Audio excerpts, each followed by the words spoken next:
So they get tons of traffic. They've done over 6,000 podcasts. 6,000. So they're very good. They've done over 1,000. They've had over 1,000 clients where they've done book deals with their clients. So they do publishing. They do marketing. They're good at personal business branding, personal branding. They're a huge marketing company, super successful. I'm happy to have them here. Chirag, it's all you, buddy. All right. Sweet. Okay. Hey, everybody. My name's Chirag. Nice to meet you all, and thanks again, David, for having me. So, I know David alluded to it. Company is called Mission Matters. You've probably seen our booth in the back there. My co-founder Adam was interviewing several of the speakers, and we'll be interviewing more people throughout. So, real quick, my journey, because our specialty is personal branding. Everything that we do is all focused on just one thing I want you to remember about us. It's the personal branding guy, literally. So my background is born and raised LA. I ended up going to USC undergrad to college. Ended up fight on for Trojans out here. And so while I was in college, I started my career in the nonprofit sector, teaching financial education to high school students. Built this program, volunteer run. Didn't realize until my senior year of college that I would become my full-time job.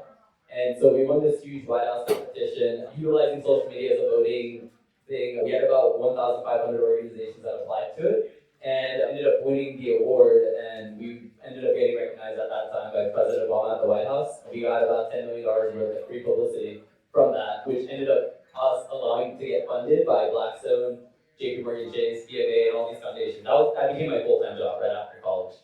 And while I was there, Facebook introduced advertising on their platform.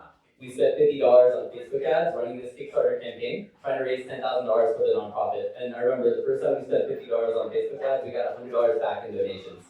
And my light bulb, there was like a light bulb moment that I had. This was back in 2013. And we did that a few times. Spent a little bit of money. We always got back the money we put in, if not more. And I realized that social media is where everything was headed towards. So I ended up doing the nonprofit 10 years ago and started a social media agency. Actually, real quick shout out to Jason Okuma right here. So right after I left the nonprofit, I was trying to figure out what I wanted to do. And I actually met Jason when I was at the nonprofit, and I ended up interning with him for about 3 or 4 months.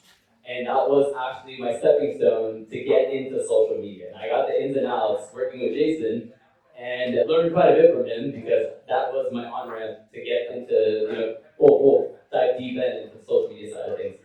I say that because one of my first clients, a friend of mine, wanted to start a luxury magazine. He wanted to create the BuzzFeed of luxury.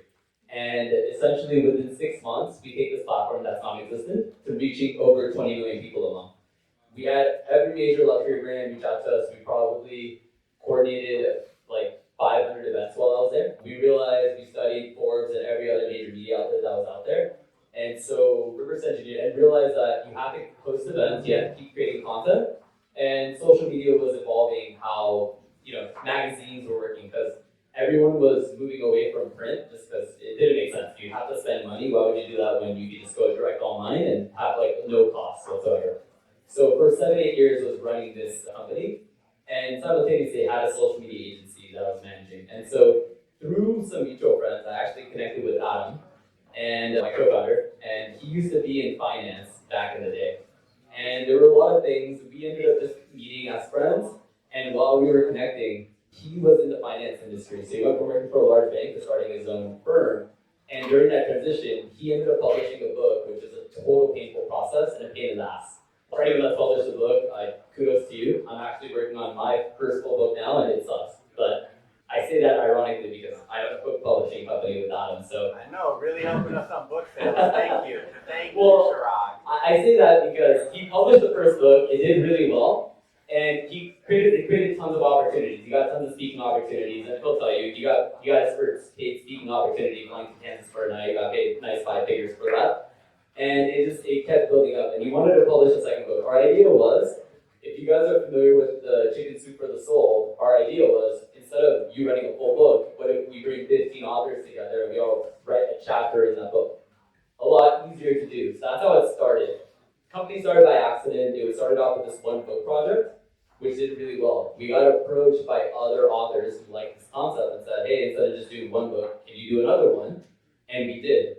And then we got approached by Bank of America, and they liked this concept, and they asked us to do a diversity, equity, inclusion book back in 2018.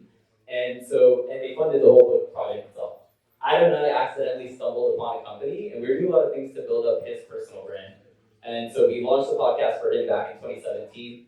We ended up helping him, manage some social media, creating all this content. The bottom line goal was for him to get more clients for his business. Ironically, we kept getting more people asking us to publish books. And what was interesting is we realized that he wanted to do a daily podcast. The goal was interview one person and get one golden nugget from this podcast. I think like 100 episodes in, so about 3 months later, we realized that for every 10 interviews that he conducted, we got one book author client out of that.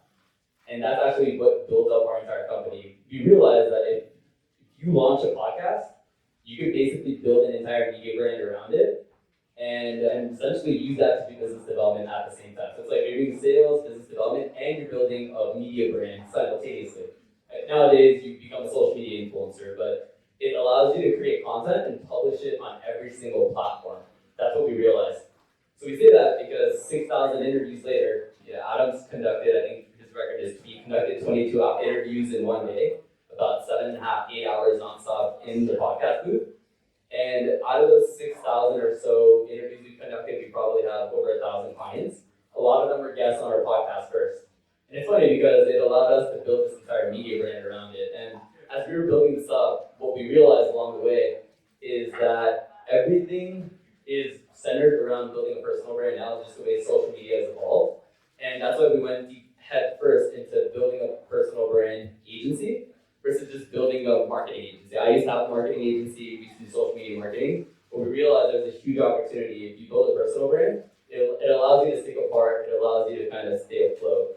And we went so deep into this that we built up Adam's personal brand, and for the first time, I'm actually publishing my own first book, and I'm going to be launching my own podcast. So everything that we've done for Adam, and we've done for about 1,000 other clients, now doing for ourselves also. So I want to walk away, I guess, just kind of that being my quick story, wanted to walk away with, I think, 2 key things that I've learned along the way. If you can answer these 4 questions in 2 sentences and be crystal clear and compelling, who are you? What are you doing? Why are you doing it? And where are you headed? If you can answer those 4 questions in 2 sentences, that essentially becomes your mission and vision statement and should be your key driver for everything that you're doing and distilled down to there. So that's the first thing. And then the second thing is I believe strongly if you want to build a brand and you want to do anything, I would highly suggest launching a video podcast.